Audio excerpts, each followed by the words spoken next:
Hello everyone, कैसे हैं आप सभी। स्वागत है आप सभी का आपके अपने यूट्यूब चैनल द शिक्षा जोन में। आज की वीडियो में हम लोग बीपीएससी टीआरई 3.0 की प्रिपरेशन को कंटिन्यू करते हुए आज की वीडियो में मैं आप लोगों के साथ में भारतीय राष्ट्रीय आंदोलन जिसकी जो दो वीडियो है मैं आप लोगों के साथ में ऑलरेडी डिस्कस कर चुकी हूँ। बट आज की वीडियो में मैं आप लोगों के साथ में भारतीय राष्ट्रीय आंदोलन जो 1857 से लेकर 1957 तक यानी कि लगभग 1947 1857 से लेकर 1947 तक की जितनी भी घटनाएं हैं वो सब की सब डिस्कस करने वाली हूँ। अगर वीडियो पसंद आती है तो प्लीज़ अपने दोस्तों के साथ में शेयर करें और वीडियो को लाइक करें और अभी तक चैनल को सब्सक्राइब नहीं किया तो सब्सक्राइब जरूर करें। सबसे पहले हम लोग देखेंगे 1857 का विद्रोह। अब मैं आप लोगों से सिर्फ और सिर्फ टू द पॉइंट बात करूंगी। कुछ ऐसे ही पॉइंट्स लिखे गए हैं जो मैक्सिमम टाइम एग्जाम में पूछे जाते हैं और बिल्कुल शॉर्ट फॉर्म में लिखे गए हैं। यहाँ पर लिखा है 1857 का विद्रोह, जिसकी शुरुआत कहाँ से हुई थी आप लोगों को पता होना चाहिए। इसकी शुरुआत जो है वो मेरठ से हुई थी और ये जो चीज़ है बहुत इजी है कि इसकी शुरुआत मेरठ से हुई थी। कब हुई थी? 10 मई 1857 को। और ईस्ट इंडिया 1857 के विद्रोह में हुआ क्या था, तो ईस्ट इंडिया कंपनी जो थी जो कब आई थी भारत में, तो वो आप लोगों को मुझे कमेंट करके बताना है। ईस्ट इंडिया कंपनी के खिलाफ ये आंदोलन था 1857 का विद्रोह, लेकिन ये आंदोलन जो था वो असफल रहा था। और 1857 का विद्रोह करना है, इस विद्रोह की जो घोषणा है वो किसके द्वारा की गई थी, तो इसकी जो घोषणा है वो मंगल पांडे के द्वारा की गई थी। ये तो था हमारा पहला 1857 का विद्रोह। अब हम इसकी शुरुआत करते हैं और एक एक करके सारी चीजें हम लोग देखते हैं। यहाँ पर हमारे लिखा हुआ है कि भारतीय राष्ट्रीय कांग्रेस की स्थापना। जब हम लोग भारतीय राष्ट्रीय आंदोलन पढ़ते हैं ना तो उसमें एक टॉपिक आता है भारतीय राष्ट्रीय कांग्रेस। अब ये भारतीय राष्ट्रीय कांग्रेस में से भी क्वेश्चंस पूछे जाते हैं। भारतीय राष्ट्रीय कांग्रेस की स्थापना कब की गई थी, तो डेट याद रखिएगा 28 दिसंबर 1885, क्योंकि ये जो डेट होती है ना ये इंपॉर्टेंट है और पूछी जाती है। और भारतीय राष्ट्रीय कांग्रेस की स्थापना किसके द्वारा की गई थी, तो कहाँ की गई थी, तो गोकुलदास तेजपाल संस्कृत स्कूल बॉम्बे में। तो भारतीय राष्ट्रीय कांग्रेस की जो स्थापना है वो बॉम्बे में करी गई थी। और ये जो नाम है ना, कौन सा स्कूल है, गोकुलदास तेजपाल संस्कृत स्कूल, ये नाम भी पूछा जाता है। इसके अध्यक्ष कौन थे, तो इसके जो अध्यक्ष है, ये नाम इंपॉर्टेंट है, WC बनर्जी। और ये जो और यहाँ पर जो है वो 72, यानी कि ये जब कांग्रेस की स्थापना करी गई थी तो यहाँ पर टोटल जो है 72 प्रतिनिधि ने भाग लिया था। और जिसमें इन 72 प्रतिनिधियों में से सबसे अहम जो भूमिका निभाई थी, AO ह्यूम ने। राइट, तो इतनी चीजें आप लोगों को समझ में आ गई होगी। टू द पॉइंट ही बात करी है, सिर्फ मेन मेन चीजें लिखी है, सारी लाइनें नहीं लिखी है, क्योंकि लाइनें लिखते हैं तो हम लोगों को रिविजन करने में टाइम लगता है। ये टू द पॉइंट है और सिर्फ रिविजन के हिसाब से ही है। उसके बाद में हम लोग देखेंगे तीसरा, स्वदेशी आंदोलन। स्वदेशी आंदोलन जो होती है उसको यंग भंग आंदोलन भी बोला जाता है। पूछा जा सकता है कि यंग भंग आंदोलन के नाम से किसको जाना जाता है, तो स्वदेशी आंदोलन।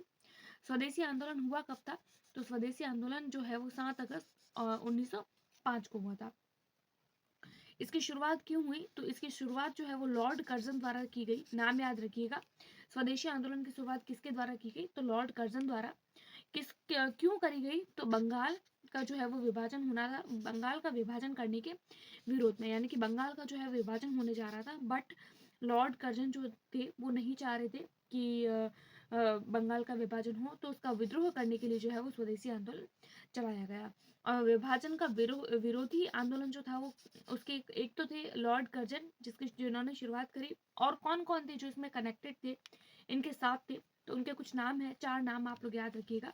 एक तो थे सुरेंद्रनाथ बनर्जी, दूसरे थे कृष्ण कुमार मिश्र, और तीसरे थे दादा भाई नेहरूजी। दादा भाई नेहरूजी और सुरेंद्रनाथ बनर्जी और कृष्ण कुमार, ये तीनों जो है वो बहुत इंपॉर्टेंट है। जब आप लोगों ने TRE 3 का अभी जो पेपर हुआ था जो कैंसिल हुआ है वो पेपर देखा हो तो उसमें भी हम लोगों से ये क्वेश्चन पूछा गया है इसमें से। उसके बाद में आता है रविंद्रनाथ टैगोर ने। हम लोगों को पता है रविंद्रनाथ टैगोर कौन थे। रविंद्रनाथ टैगोर ने इसी आंदोलन के बाद में जो है वो अमार सोनार बांग्ला की रचना की थी। तो याद रखिएगा कि अमार सोनार बांग्ला की रचना किसने की थी, तो रविंद्रनाथ टैगोर ने। उसके बाद में हम लोग देखते हैं मुस्लिम लीग की स्थापना। इसमें से भी क्वेश्चंस बनते हैं। मुस्लिम लीग की स्थापना जो है वो कब की गई, 1906 में की गई। और क्यों की गई, तो देखिए किसके द्वारा की गई, तो आगा खां और ढाका के नवाब जो थे, ढाका है ना, ढाका के नवाब सलीम मुद्दहा और मोहसिन उल मुल्क के नेतृत्व में मुस्लिम लीग की स्थापना की गई। मुस्लिम लीग में से ज्यादा क्वेश्चंस नहीं आता है, बट मैक्सिमम टाइम ये हम लोगों से डेट पूछ ली जाती है।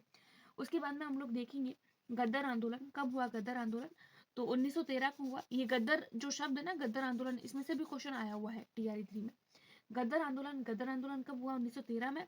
और किसके द्वारा किया गया ये, यानी कि इसके जो लीडर थे वो कौन थे? तो लाला हरदयाल द्वारा। तीसरा देखेंगे हम लोग, अगला है होम रूल आंदोलन। होम रूल आंदोलन किसके द्वारा चलाया गया और कब हुआ? तो 1916 में हुआ होम रूल आंदोलन। और बाल गंगाधर तिलक द्वारा, नाम याद रखिएगा कि होम रूल आंदोलन जो है वो बाल गंगाधर तिलक द्वारा जो है वो चलाया गया था। और कहाँ से चलाया गया था? तो बेलगाम से इसकी शुरुआत की गई थी। इसकी लीग की स्थापना जो है वो कब की गई? होम रूल लीग की स्थापना 1916 में की गई और मद्रास में की गई और एनी बेसेंट के द्वारा की गई। होम रूल आंदोलन किसने चलाया था? तो बाल गंगाधर तिलक। लेकिन इसकी जो स्थापना है, होम रूल लीग की स्थापना जो है वो एनी बेसेंट द्वारा की गई। अब ये उद्देश्य क्या था? होम रूल आंदोलन चलाने का उद्देश्य क्या था कि ब्रिटिश साम्राज्य जो था उसमें भारत के लिए स्वशासन। आंदोलन का उद्देश्य क्या था कि ब्रिटिश साम्राज्य है वो भारत के लिए शासन करेगा, भारत को मतलब भारत के लिए स्वशासन होगा। इसके लिए जो है वो होम रूल आंदोलन को चलाया गया था। अब हम लोग आगे देखेंगे चंपारण सत्याग्रह, जो मोस्ट इंपॉर्टेंट भी है और हर एक एग्जाम में पूछा जाता है, बीपीएससी नहीं बल्कि हर एक एग्जाम में चंपारण, क्योंकि ये महात्मा गांधी से रिलेटेड है, इसीलिए इंपॉर्टेंट हो जाता है। चंपारण सत्याग्रह जो है वो 1917 में हुआ। महात्मा गांधी का पहला सत्याग्रह पूछा जा सकता है कि महात्मा गांधी का पहला सत्याग्रह कौन सा था? तो चंपारण सत्याग्रह। ये सत्याग्रह जो है वो सफल रहा था। ये सत्याग्रह हुआ क्यों था? तो देखिए इस सत्याग्रह में क्या हुआ था, बिहार के किसानों में महात्मा गांधी के नेतृत्व बिहार के किसानों ने महात्मा गांधी के नेतृत्व में 1917 में नील की खेती के लिए, किसकी खेती के लिए?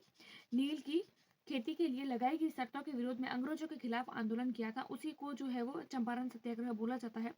और अंग्रेजों को नील की खेती से संबंधित जो शर्तें थी उनको बदलना पड़ा था। यानी कि नील की खेती को लेकर अंग्रेजों ने जो है वो कुछ अलग से रूल्स क्रिएट कर लिए थे। बट यहाँ के जो लोग थे, बिहार के जो लोग थे, वो ये चीज़ नहीं चाह रहे थे। इसीलिए जो है वो महात्मा गांधी द्वारा चंपारण सत्याग्रह को चलाया गया और ये जो सत्याग्रह है वो सफल भी रहा था। उसके बाद में हम लोग देखेंगे अगला जो सत्याग्रह था वो था खेड़ा सत्याग्रह। कौन सा था? खेड़ा सत्याग्रह था। कब हुआ था खेड़ा सत्याग्रह? तो 1918 में। खेड़ा गुजरात, खेड़ा नाम से ही है इसलिए खेड़ा गुजरात। उसके बाद में हम लोग सबसे पहला सत्याग्रह कौन सा था? तो चंपारण। और चंपारण के बाद में दूसरा सबसे बड़ा सत्याग्रह था खेड़ा। तो आप लोग याद रखिएगा कि दूसरा सबसे बड़ा कौन सा है? तो खेड़ा सत्याग्रह। उसके बाद में हम लोग देखेंगे अहमदाबाद मिल हड़ताल। अहमदाबाद मिल हड़ताल में से भी क्वेश्चन आते हैं। 1918 में की गई ये हड़ताल किसके द्वारा करी गई? तो महात्मा गांधी द्वारा। और क्यों की गई? सूती मिल मजदूरों के बीच में सत्याग्रह आंदोलन हुआ। सूती मिल जो मजदूर थे, यानी सूती जो मिलें होती थी सूती कपड़ों को लेकर, उनके जो मजदूर थे उन्होंने सत्याग्रह का आंदोलन किया था। क्यों किया था? 50% जो है वो वेतन वृद्धि की मांग को लेकर, यानी कि सूती मिल के जो मजदूर थे वो चाह रहे थे कि उनकी जो वेतन है वो 50% तक बढ़ा दिया जाए। बट जो मिल के मालिक थे उन्होंने जो है वो 20% ही वेतन की वृद्धि करी थी। इसीलिए वहाँ के लोगों द्वारा जो है वो सत्याग्रह चलाया गया। और मजदूरों का जो समर्थन है वो गांधी जी द्वारा करा गया, ये भी आप लोग याद रखिए। और इसके द्वारा भूख हड़ताल भी करी गई थी। और गांधी जी का पहला भूख हड़ताल सत्याग्रह, यानी इससे पहले जो सत्याग्रह हुआ है उसमें भूख हड़ताल नहीं थी, बट ये गांधी जी का पहला सत्याग्रह था जिसमें भूख हड़ताल करी गई। ठीक है। उसके बाद में हम लोग देखेंगे रॉलेट एक्ट के बारे में कि रॉलेट एक्ट सत्याग्रह क्या है। तो ये भी गांधी जी से रिलेटेड है, गांधी जी द्वारा चलाया गया। कब चलाया गया था? तो 1919 में। डेट याद रखिएगा। रॉलेट एक्ट के खिलाफ राष्ट्रीय विरोध था। अब रॉलेट एक्ट के खिलाफ था। ये जो रॉलेट एक्ट सत्याग्रह था ना, वो रॉलेट एक्ट के ही खिलाफ था। अब ये क्या था उसके बारे में भी हम लोग देखेंगे। रॉलेट एक्ट को कब पारित किया गया? 6 फरवरी 1919 को पारित किया गया। और इस एक्ट को गांधी जी ने क्या कहा था? तो इस एक्ट को गांधी जी ने कहा था काला कानून। इस एक्ट को गांधी जी द्वारा काला कानून कह दिया गया था। अब हम लोग देखेंगे कि रॉलेट एक्ट क्या है। रॉलेट एक्ट ने ब्रिटिश सरकार को बिना किसी कारण के किसी भी व्यक्ति को गिरफ्तार करने और बिना किसी मुकदमे में जेल में रखने का अधिकार दिया। रॉलेट एक्ट में क्या बोला गया कि ब्रिटिश सरकार जो है वो बिना किसी कारण के किसी भी व्यक्ति को गिरफ्तार भी कर सकती है और बिना किसी मुकदमे में जेल में रखने का भी अधिकार है। यानी कि रॉलेट एक्ट ब्रिटिश सरकार द्वारा चलाया गया एक्ट था और उस एक्ट के तहत जो है वो ये बोला गया था कि ब्रिटिश सरकार जो है वो बिना किसी कारण के भी किसी भी व्यक्ति को जो है वो गिरफ्तार कर सकती है, बिना कोई कारण हुए भी। और किसी भी मुकदमे बिना किसी मुकदमे के जेल में रखने का भी सरकार को अधिकार है। तो इसके खिलाफ तो होगा ही ना, क्योंकि बिना गलती के तो कोई जेल नहीं जाना चाहता।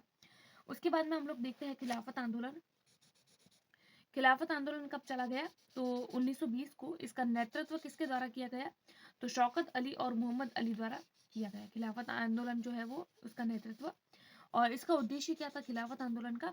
ब्रिटिश सरकार पर दबाव बनाना। खिलाफत आंदोलन इसीलिए था कि ब्रिटिश सरकार पर आंदोलन जो है वो दबाव बनाया जाए। उसके बाद में हम लोग देखेंगे असहयोग आंदोलन। असहयोग आंदोलन कब हुआ? तो 1920 में, और महात्मा गांधी द्वारा चलाया गया। तो ये मैंने जो है वो कुछ आप लोगों के साथ में पॉइंट्स डिस्कस किए हैं, टू द पॉइंट बात करी है, कोई भी एक्स्ट्रा बात नहीं करी है। इसके अलावा जो है वो और भी है आगे, ये देख सकते हैं आप लोग, और भी जो है वो नोट्स है मेरे पास में। बट इसका जो मैं पार्ट है वो सेकंड लेकर आऊँगी, क्योंकि एक वीडियो में इतना सारा करवाना एक साथ और पॉसिबल नहीं हो पाता है, बहुत लंबी हो जाएगी वीडियो। तो आज की वीडियो में इतना ही। अगर वीडियो पसंद आ रही है तो अपने दोस्तों के साथ में शेयर करें, वीडियो को लाइक करें, चैनल को सब्सक्राइब जरूर करें। Thanks for watching.